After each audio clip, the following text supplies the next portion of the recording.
4. 중학교 3학년 때 아키와 나는 다시 다른 반으로 갈리게 되었다.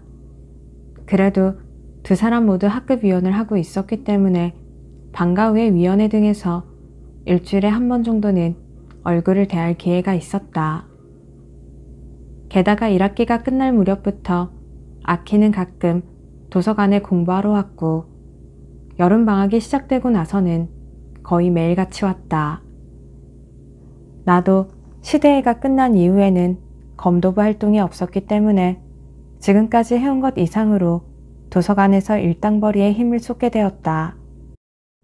그리고 또 고등학교 입학시험에 대비해서 오전에는 냉방이 들어오는 열람실에서 공부했다.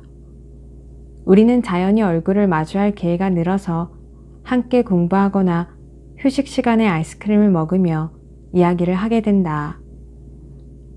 어쩐지 긴장감이 안 생겨. 그쯤 그랬다. 벌써 여름방학인데 조금도 공부에 마음이 집중되지 않아. 넌 그렇게 열심히 하지 않아도 이미 안정권이잖아. 그런 문제가 아니야.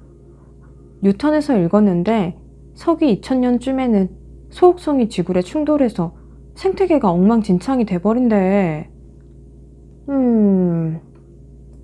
아키가 아이스크림을 혀끝으로 핥으며 맥 빠진 맞장구를 쳤다. 흠이 아니라니까. 나는 진지한 얼굴로 오존층은 해마다 파괴되고 있지. 열대우림도 감소하고 있지. 이대로 나가면 우리들이 할아버지 할머니가 될 무렵에는 지구상에는 생물이 살 수 없게 돼버릴지 모른다고. 큰일이네. 큰일이네라고? 조금 더 큰일로 느끼는 것 같지 않은데? 미안. 그녀가 말했다. 어쩐지 실감이 안 나. 넌 그런 거 실감나? 그렇게 물으면 나도 실감이 안 나. 하지만 아무리 실감이 안 나도 언젠가는 그런 날이 올 거야. 지금은 괜찮잖아. 그건 나중 일이니까. 아키가 그렇게 말하니 정말 괜찮다는 기분이 들었다. 한참 후의 일을 지금부터 걱정해도 별 수 없잖아. 10년 후의 일이네. 우리들이 25살이야. 아키는 눈을 가늘게 뜨고 말했다. 하지만 그때까지 어떻게 될지 모르는걸?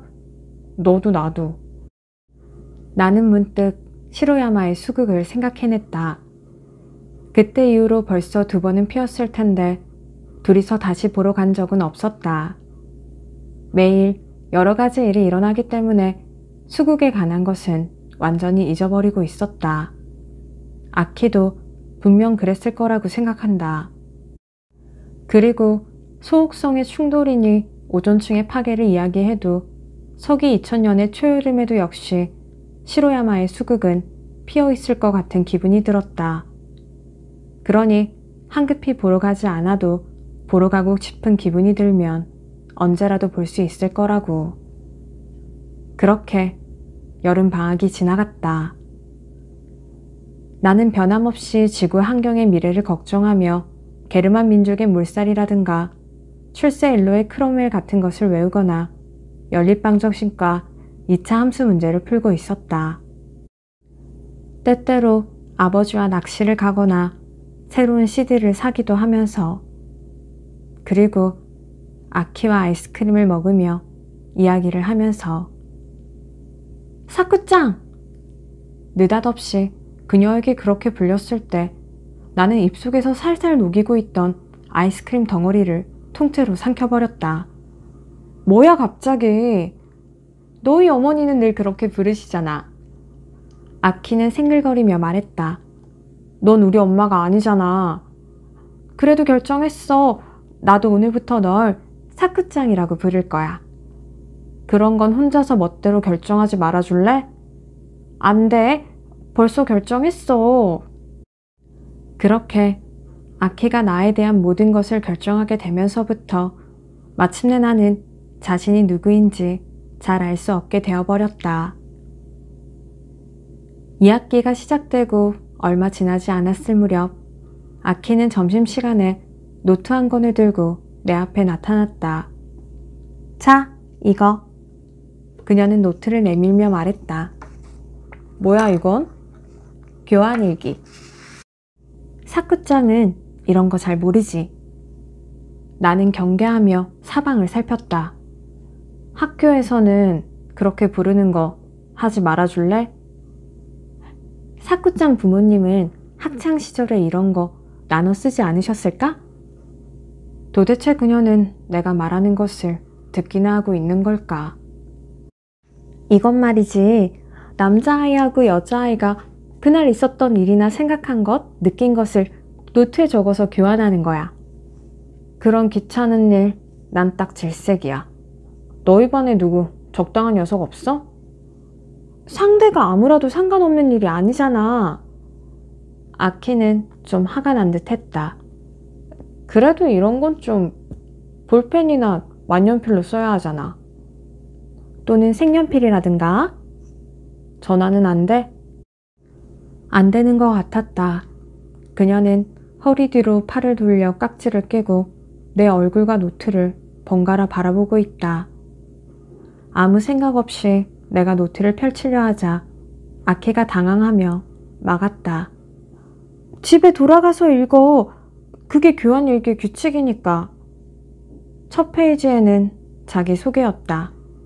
생년월일, 별자리, 혈액형, 취미, 좋아하는 음식, 좋아하는 색깔, 자신의 성격에 관한 분석. 옆 페이지에는 아키 본인인 것 같은 여자아이가 색연필로 그려져 있고 세 군데 신체 사이즈 부분에는 비밀, 비밀, 비밀이라고 쓰여져 있다. 나는 노트를 펴놓은 채 못 살겠네 하고 중얼거렸다. 중학교 3학년 크리스마스쯤에 아키의 학급 담임이던 여자 선생님이 돌아가셨다. 1학기 수학여행에는 건강하게 동행하셨는데 2학기 초부터는 쭉 쉬고 있었다. 건강 상태가 좋지 않다는 이야기는 아키에게서 종종 듣고 있었다. 암이었다고 기억된다. 50살이 되었을까 말았을까 하는 나이. 종업식 다음 날이 장례식이었는데 아키의 학급 학생 전원과 3학년 남녀 학급위원이 사찰에서 치러진 선생님의 장례식에 참례했다. 학생 수가 많아서 본당에 다 들어갈 수 없기 때문에 우리들은 경내에 선 채 의식에 참관해야 했다. 지독히도 추운 날이었다. 스님들의 독경이 영원히 계속되는 게 아닐까 생각되었다. 우리들은 밀어내기 놀이를 하며 엄동설안의 경내에서 동사하지 않으려고 애썼다. 겨우 장의가 끝나고 고별식이 시작되었다. 교장 선생님을 비롯한 몇 사람이 조사를 읽었다. 그 가운데 아키도 있었다. 우리들은 밀어내기 놀이를 멈추고 귀를 기울였다. 그녀는 차분한 목소리로 조사를 읽어나갔다.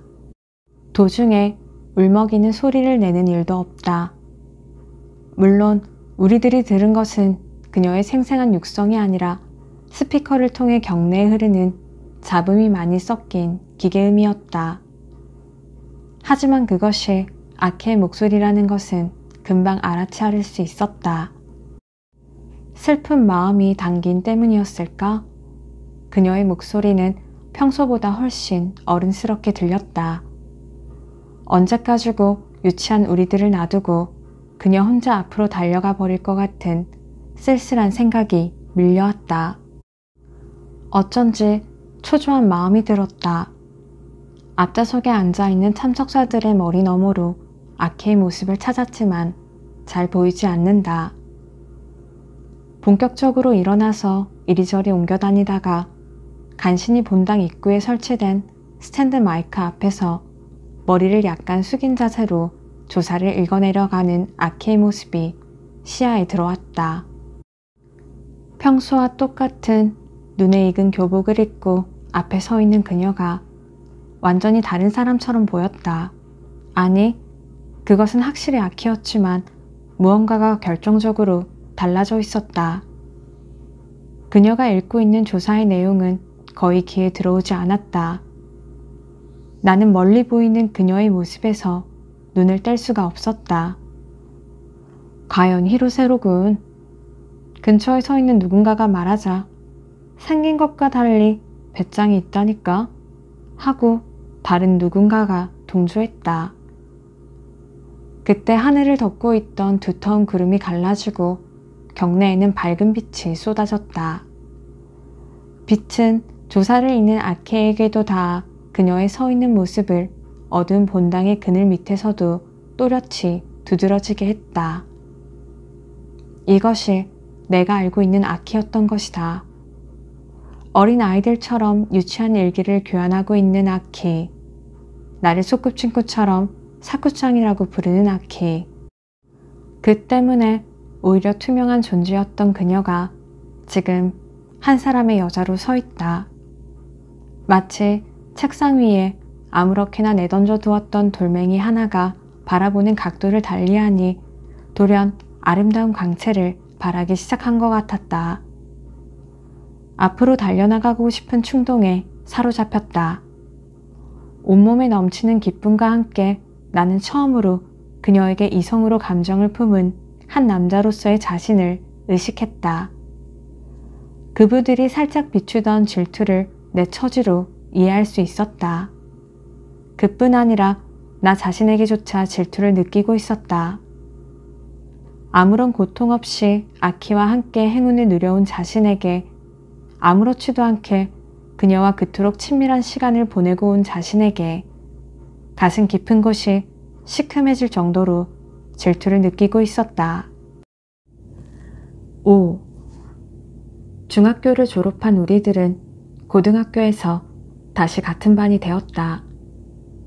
그 무렵 아키에 대한 연애 감정은 이미 감출 수 없는 것이 되어 있었다. 그녀를 사랑하고 있는 것은 내가 나라고 말하는 것과 마찬가지로 명백한 일이었다. 그러나 만약 누군가가 너 말이야 히로세 좋아하지? 하고 말한다면 뭘 새삼스럽게 하며 흥이 깨져버렸을 것이 틀림없다. 학급 회의 이해의 수업 시간에는 자유롭게 앉을 수 있었기 때문에 우리는 언제나 책상을 옆에 붙이고 앉았다. 고등학생이 되니 사이좋은 커플의 친밀한 교제를 드러내놓고 놀리거나 질투하는 아이도 없다. 우리들의 존재는 교실의 칠판이나 하변과 마찬가지로 일상적인 풍경 속에 묻혀갔다. 오히려 선생님들 쪽에서 너희들은 언제나 사이가 좋구나 하고 유치한 간섭을 했다. 우리는 덕분에요 라며 부침성 있게 대답은 하면서도 마음속으로는 쓸데없는 간섭이라고 불평을 했다. 4월부터 시작된 타케토리 모노가타리의 강독은 재미있는 부분에 접어들었다. 달의 사자로부터 히메를 지키기 위해 미카도는 오키나의 저택 주위를 병사들로 하여금 굳게 지키게 한다. 하지만 결국 히메는 끌려가고 만다. 남겨진 것은 미카도에게 보내는 편지와 불사의 약. 하지만 미카도는 히메가 없는 세상에서 언제까지나 살아남고 싶다고 생각하지 않는다. 그래서 그는 그 불사의 약을 달에 가장 가까운 산 정상에서 태우도록 명령한다. 후지라는 이름의 유래를 이야기하는 대목에서 이야기는 조용히 막을 내린다. 작품의 배경을 설명하는 선생님의 이야기에 귀를 기울이며 아키는 교재의 시선을 박은 채 지금 막 다 읽은 이야기를 가슴속으로 반추하고 있는 것 같았다. 앞머리가 늘어져 아키의 모양 좋은 콧날을 덮고 있다. 나는 머리에 반쯤 가린 그녀의 귀를 보았다. 조그맣게 말린 입술도 보았다. 모든 것이 인간의 손으로는 도저히 그릴 수 없는 미묘한 선으로 만들어져 있었다. 가만히 바라보고 있자니 그것들이 모두 아키라는 한 사람의 작은 소녀에게 모여 있다는 것이 정말 신기하게 느껴졌다. 그 아름다운 사람이 지금 나를 좋아해주고 있다. 돌연 무서운 확신에 사로잡혔다. 아무리 오래 살아도 지금 이 순간보다 더한 행복은 바랄 수 없다. 내가 할 수 있는 일은 이 행복을 언제까지나 소중하게 지켜가는 것뿐이다. 내 손에 넣은 행복이 어쩐지 두렵게 느껴졌다. 만약 한 사람 한 사람에게 주어진 행복의 양이 미리 정해져 있는 것이라면 이 순간에 평생분의 행복을 탕진하고 있는지도 모른다. 언젠가 그녀는 달의 사자에게 끌려가 버리고 불사와 같이 긴 시간만이 남겨진다. 정신을 차리니 아키가 내 쪽을 보고 있다. 꽤나 심각한 얼굴을 하고 있었던 걸까? 그녀의 미소 짓던 표정이 갑자기 어두워졌다. 무슨 일이야? 나는 어색하게 고개를 흔들었다. 아무것도 아니야. 수업이 끝나면 매일 함께 집으로 돌아갔다. 학교에서 집까지의 길을 우리는 가능한 한 천천히 걸었다. 어떤 때는 멀리 삥 돌아가며 시간을 벌었다. 그렇게 돌아가도 언제나 눈 깜짝할 사이에 갈림길까지 와버린다. 이상한 일이다.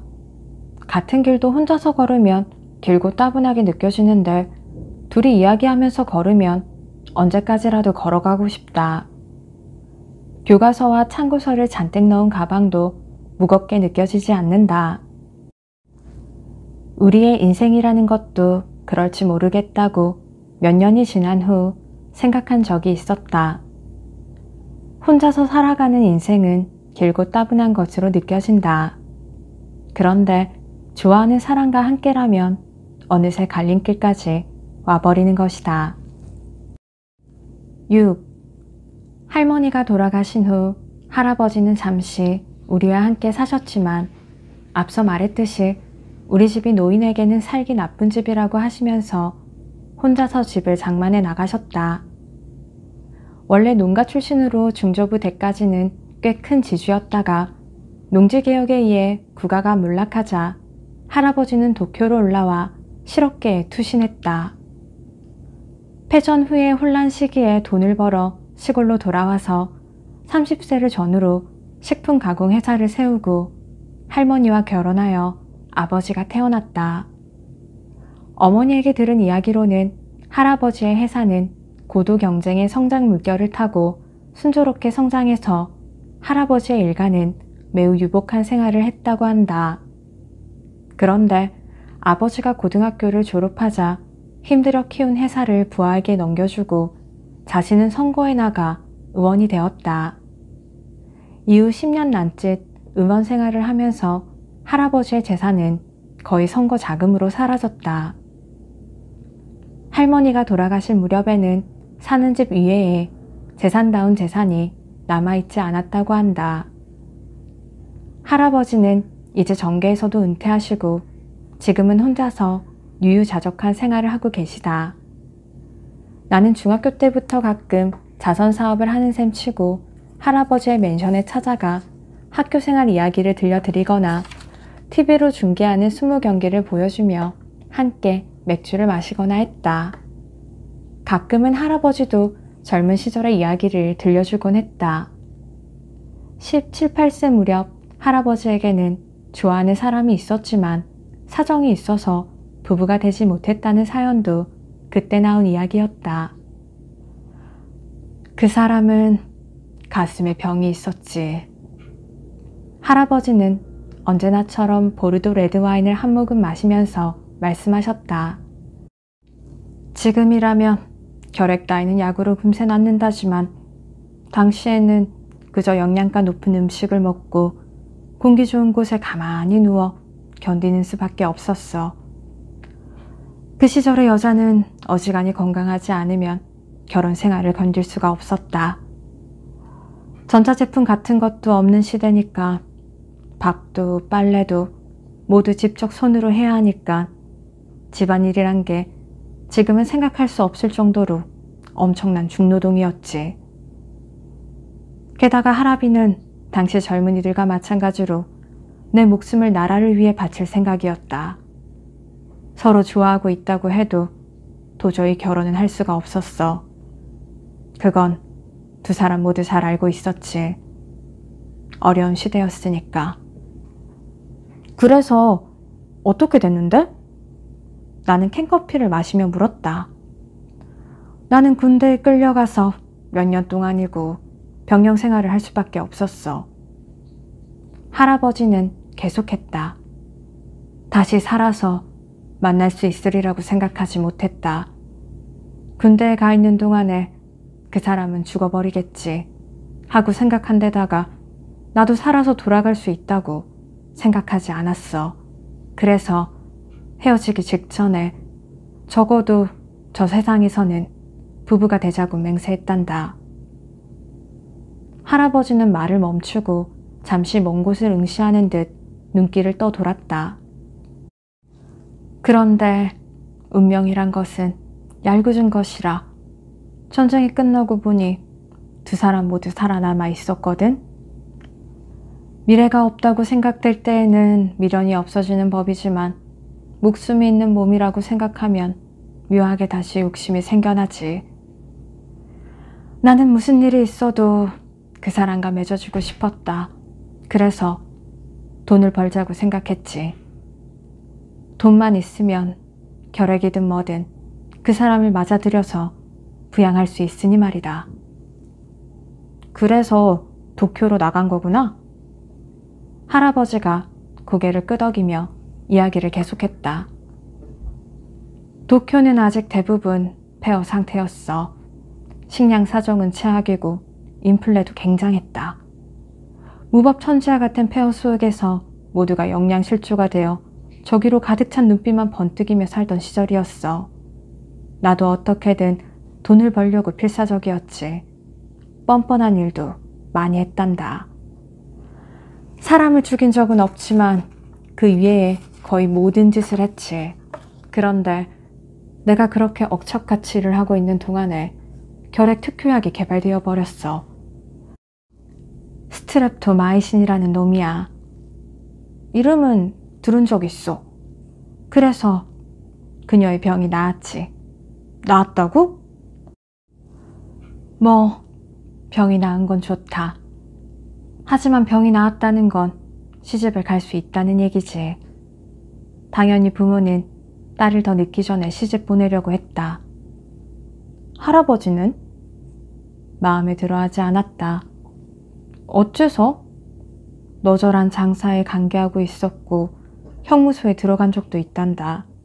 그쪽 부모님은 그런 사실을 잘 알고 있는 것 같았어.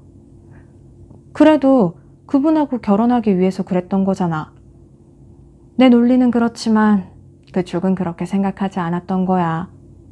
딸을 건실한 남자에게 보내고 싶다고 생각했겠지. 초등학교 교사인지 뭔지 하고 있는 남자였다. 말도 안 되는 소리야. 그런 시대였어. 할아버지는 작게 웃었다. 지금 시대의 감각으로 생각하면 바보 같은 일로 생각되겠지만 자식이 부모의 뜻을 거스를 수 없는 시대였어. 게다가 젊은 나이로 줄곧 병을 앓느라 부모에게 폐를 끼쳐왔다고 한다면 부모가 짝지어주는 상대를 거부하고 다른 남자와 결혼하고 싶다는 말은 도저히 할 수 없었을 거야. 그래서 어떻게 했는데? 그 남자한테 시집을 갔지 뭘. 난 할머니하고 결혼해서 네 아비가 태어났고. 그건 그렇고 그 녀석도 참 융통성이 없는 인간이다. 그런 것보다 포기한 거야, 그분을? 포기할 작정이었어. 그쪽도 그랬다고 생각한다. 이 세상에서는 맺어질 수 없는 인연이라는 것이 있으니까. 하지만 포기할 수 없었지. 할아버지는 눈을 가늘게 뜨고 내 얼굴에 값을 매기기라도 할 듯 찬찬히 뜯어보았다. 한참을 그렇게 들여보다가 말을 이었다. 그 다음 이야기는 언젠가 다시 하기로 하자. 사쿠가 좀 더 크고 나서 할아버지가 그 다음 이야기를 하려고 마음을 먹은 것은 내가 고등학생이 되고 나서였다. 1학년 여름방학이 끝나고 2학기에 접어들 무렵 나는 학교에서 돌아오는 길에 할아버지 집에 들러 언제나처럼 TV로 스모를 보며 맥주를 마시고 있었다. 밥 안 먹고 갈래? 스모가 끝나자 할아버지가 붙잡는다. 됐어. 엄마가 저녁 해놓고 기다릴 텐데. 할아버지의 친절을 거절하는 데에는 이유가 있다. 할아버지의 저녁 메뉴라고 하는 것은 거의 통조림이다. 콘비프나 소고기 통조림이라던가 정어리 꼬치구이라던가 야채마저도 통조림 아스파라거스다. 여기에 인스턴트 미소 된장국이 추가된다. 할아버지는 매일 이런 것을 먹고 있다. 가끔 어머니가 식사를 만들어 드리러 가거나 우리 집에 할아버지가 오시기도 하지만 기본적으로 할아버지의 식생활은 통조림이다. 할아버지 말로는 노인은 영양이다 뭐다 가리는 것보다 정해진 양을 정해진 시간에 먹는 것이 중요한 거라고 한다. 오늘은 장어라도 먹을까 하는데. 집에 돌아가려고 일어서려는데 할아버지가 말했다. 왜? 왜라니? 장어를 먹으면 안 된다는 법이라도 있니? 할아버지가 전화를 걸었고 2인분의 장어구이 도시락이 배달될 때까지 기다리는 동안 우리들은 맥주를 한 병 더 마시면서 TV를 보고 있었다. 할아버지는 언제나처럼 와인마개를 뽑아두었다. 이렇게 30분이나 1시간 정도 놔두었다가 저녁 식사 후에 마시기 시작한다. 보르도 레드를 이틀에 한 병꼴로 마시는 할아버지의 습관도 우리 집에서 함께 살았을 때부터 바뀌지 않았다. 오늘은 사쿠에게 부탁이 있는데. 할아버지는 맥주를 마시며 격식을 차려 말했다. 부탁이라니? 장어구이 도시락에 넘어가 눌러 앉아버린 나는 어쩐지 좋지 않은 예감이 들기 시작했다. 뭐 이야기하자면 길어진다만. 할아버지는 부엌에서 정어리를 가져왔다. 물론 통조림이다. 정어리를 안주 삼아 맥주를 마시고 있는 사이에 저녁 식사가 배달되었다. 장어구이 도시락을 먹고 국을 다 마실 때까지 할아버지의 이야기는 끝나지 않았다. 우리들은 와인을 마시기 시작했다. 이 상태라면 20살이 될 무렵에 나도 훌륭한 알코올 중독자가 될 것이다. 내 몸속에는 알코올 분해 효소가 많이 있는지 이 정도 마신다고 취하지 않는다. 나라즈케를 한 입 먹고도 취기를 느끼는 아버지. 그 아버지의 아들이라고는 도저히 상상할 수 없을 정도로 할아버지의 긴 이야기가 겨우 끝난 것은 와인 한 병이 거의 비어갈 쯤이었다. 사쿠도 술이 세졌구나. 할아버지는 만족스러운 듯이 말했다. 할아버지 손자니까. 네 아비는 내 아들이면서 한 방울도 못 마시잖아. 격수의 유전인가 보지. 하긴. 할아버지는 부자연스럽게 끄덕였다. 그건 그렇고 어떠냐? 아까 한 이야기. 맡아줄 거니? 7. 다음 날은 숙취로 머리가 아파서 도무지 삼각함수나 간접합법을 따질 처지가 아니었다. 오전 중에는 교과서 뒤에서 구역질을 억누르며 지냈고 4교시의 체육을 견뎌내자 간신히 제정신이 들었다. 도시락은 운동장 벤치에서 아키와 함께 먹었다. 분수의 물보라를 보고 있자 다시 속이 메스꺼려 벤치를 옮겨서 연못을 등지고 앉았다. 나는 그녀에게 어젯밤 할아버지에게서 들은 이야기를 했다. 그럼 사쿠짱의 할아버지는 줄곧 그분을 생각하고 계셨던 거네? 아키는 마음이 여린 탓인지 눈물을 글썽이며 말했다. 뭐 그렇겠지? 나는 좀 복잡한 심경으로 고개를 끄덕였다. 포기하려고 했지만 그래도 그분을 잊을 수는 없었나 봐. 그리고 상대방인 그분도 사쿠짱의 할아버지를 잊을 수 없었고. 이상하지? 어째서? 어째서라니, 반세기가 흐른 일이고 종의 진화라도 일어날 수 있을 시간이잖아. 그렇게 오랫동안 서로 한 사람을 줄곧 생각할 수 있다는 거 정말 멋지지 않아? 아키는 거의 마음이 다른 곳에 가 있는 듯한 기색이었다. 모든 생물은 나이를 먹는다고. 생식세포 이외의 세포는 노화를 피할 수 없어. 아키짱 얼굴에도 점점 주름이 늘어갈 거야. 무슨 말을 하고 싶은 거야? 처음 서로 알았을 때가 20살 무렵이고 50년이 지나면 나이가 70이야. 그래서라니 칠순의 할머니를 한결같이 좋아할 수 있다. 어쩐지 느낌이 안 좋잖아. 나는 멋진 일이라고 생각했는데? 아키는 내치듯이 말했다. 뭔가 조금 화를 내고 있는 듯하다. 그러면 그 나이에 가끔 호텔 같은 데도 가고 그럴까? 그만둬. 아키는 험악한 눈으로 나를 째려보았다. 할아버지는 그렇게 할지도 모른다고. 사쿠짱이겠지. 그렇게 할지도 모르는 건.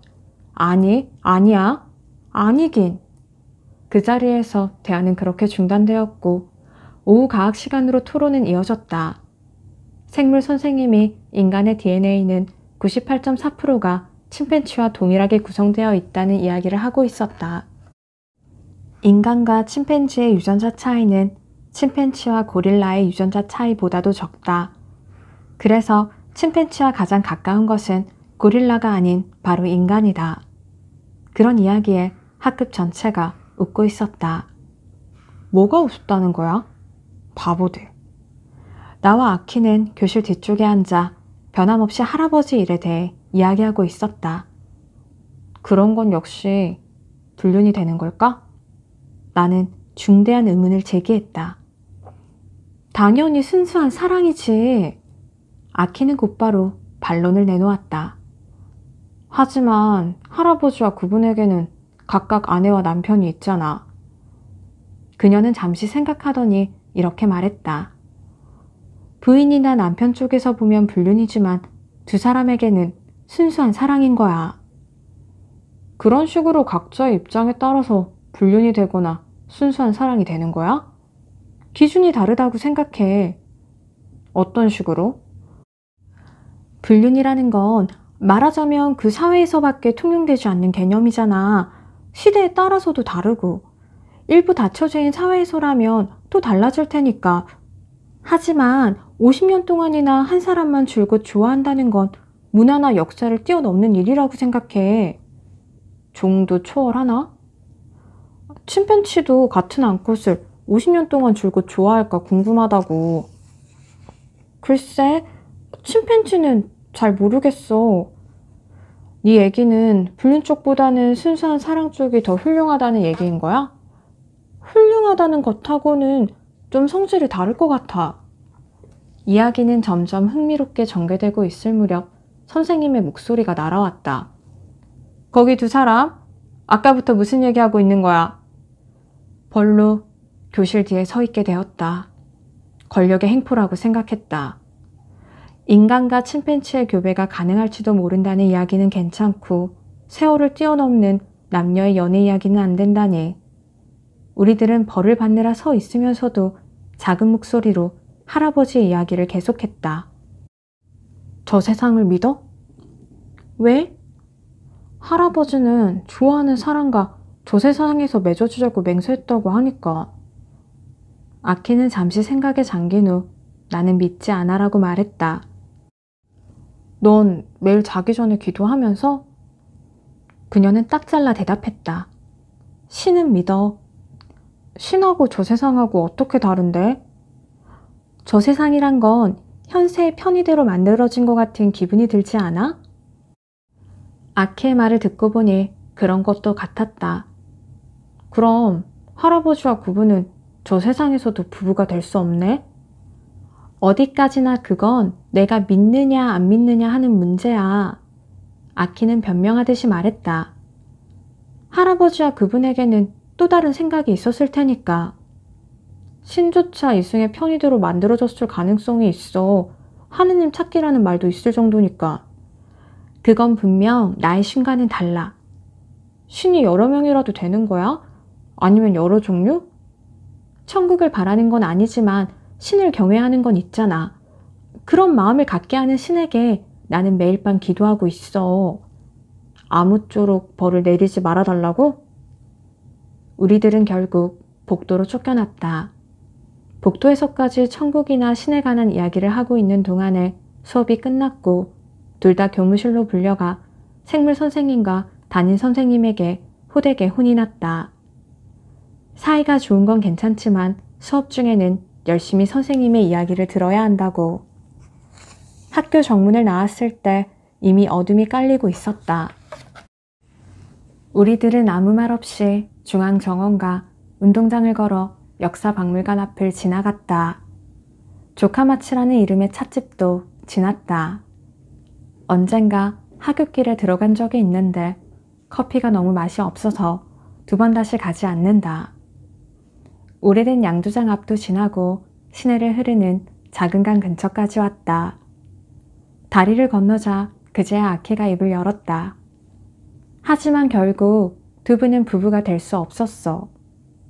그녀의 이야기는 오후의 생물 시간으로 돌아갔다. 50년이나 지났어도 상대방의 남편이 죽으면 부부가 될 작정이었던 것 같아.